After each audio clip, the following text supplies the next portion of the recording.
transportation. An aircraft that's still operated by many third world countries and air arms around the globe. This one of just a handful of MiG-17s flying anywhere in the world. It's on the takeoff roll now from the right, a Victory Gorge MiG-17 Fresco.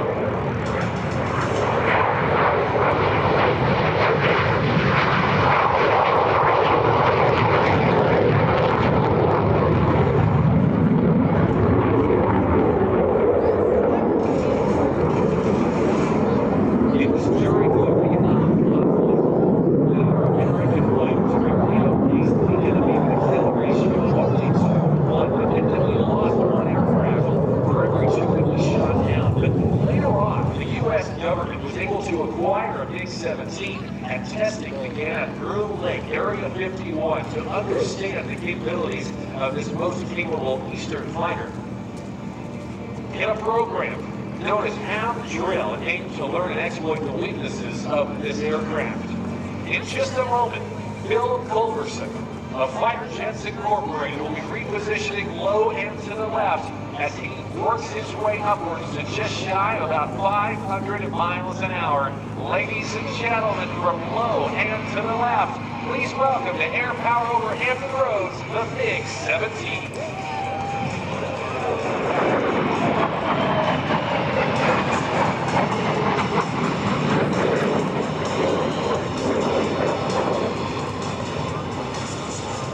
There's the iconic platform view, that silhouette that many of our pilots engaged over Vietnam with this aircraft.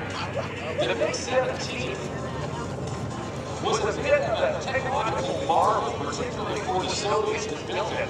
And being the younger brother, if you will, of the MiG-15 that served in the Korean War, the MiG-17 was one of the first airplanes to feature that of an afterburner. You saw that on takeoff, but I want you to take a look to the right. And Bill Culberson now performs his inverted master salto.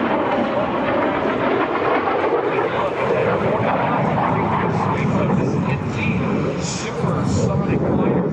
The airplane was never designed to reach supersonic speeds, but could at a shallow dive, and it is capable of Mach 1.0, just over the speed of sound.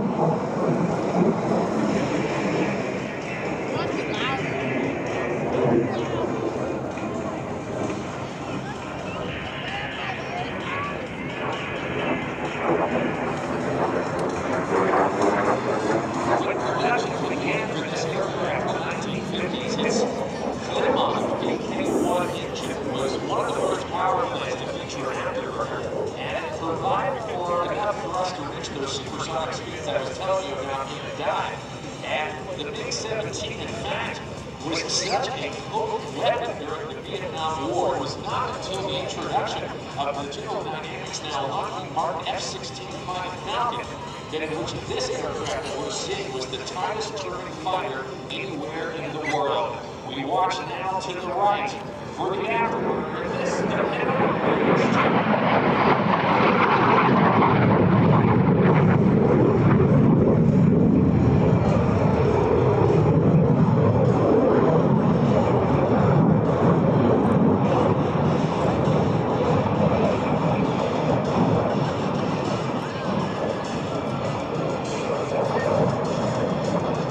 sustaining about 8 times the force of gravity through that turn, as Bill Culberson again flies high and to the right. With the use of the afterburner being part of the final stage of the jet engine process, of course, in front of the nose, you see that intake that brings the air in. There's a series of fan blades that then compress that air, with even more fan blades that tighten the air to an incredible pressure. At the same time, fuel is ignited, is ejected, brought into the process, and then the expel is thrust out the back that allows the air to let it go. As part of the afterburner, there was an additional process added with inject raw jet fuel, and it gave this aircraft a significant kick in the pants, giving it about 1,500 additional pounds of thrust. Again, give me a great look from the right. Here's the beautiful, gorgeous MiG-17. And there's some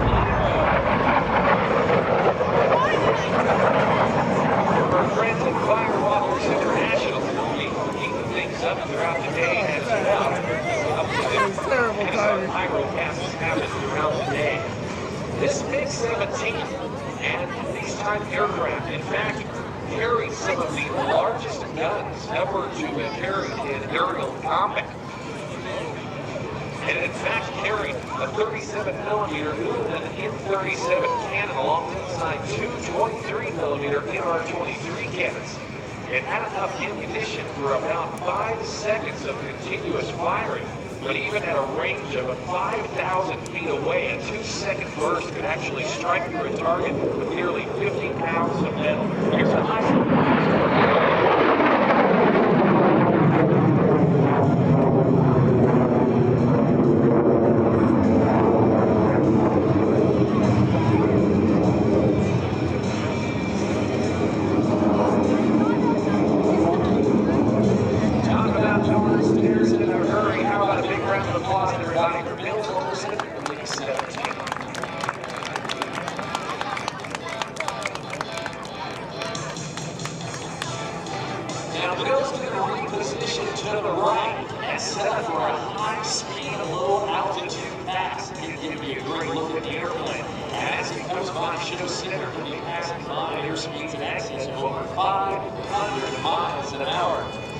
MiG-17 still operating by various air arms around the world, including the country of Madagascar, and are considered to be some of the most prolific military aircraft of the East.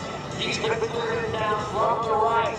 Let's watch as he approaches at the speed of heat with this, the MiG-17.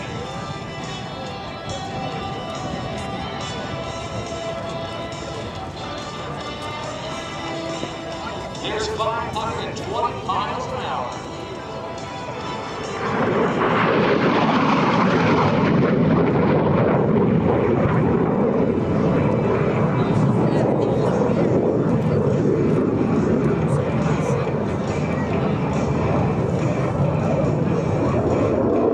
What do you think, Langley? Pretty cool stuff. Let's again make some noise for Bill Culberson at the MiG.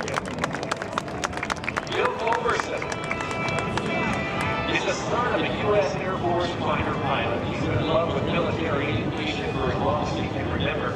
After a brief stint in the U.S. Air Force himself, he graduated from the University of Alabama and worked in the commercial aviation field for 25 years. Was an FIGHTERJETS working as an FAA designated engineering representative, improving designs and testing FAA-type certificates. Bill loves nothing more than the opportunity to share his passion for flying and his passion for flying these vintage military aircraft.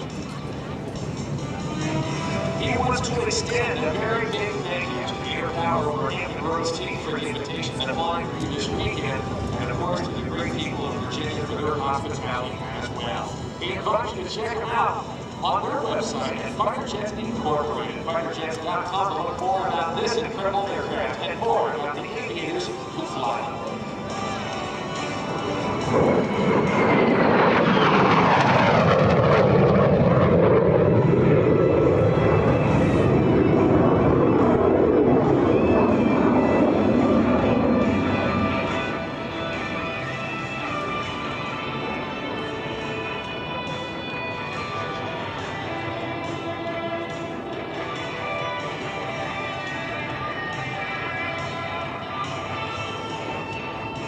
Sets up to recover.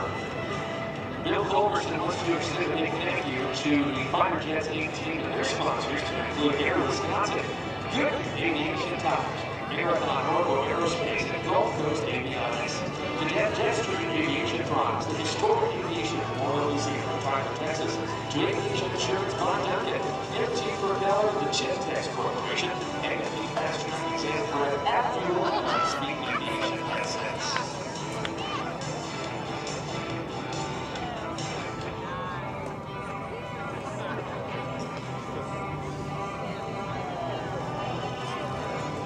Bill hopes you enjoyed this demonstration of the MiG-17, and again, invites you to tag the team at FIGHTERJETS Inc. and again to learn more at FIGHTERJETS.com.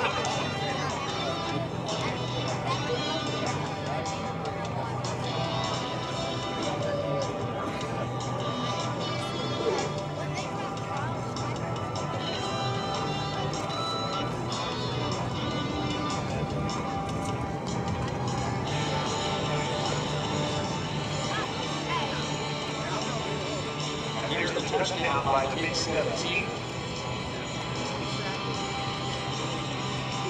In fact, just a couple of weekends ago, at Air Force Base down in Louisiana at Barstow, we had a chance to see 4 MiG-17s flying in formation. That was on the first time ever on the North American Airshow circuit to see such a thing. We'll hope to see more of that throughout the Airshow circuit as we progress this year. He's going to work his way off the runway and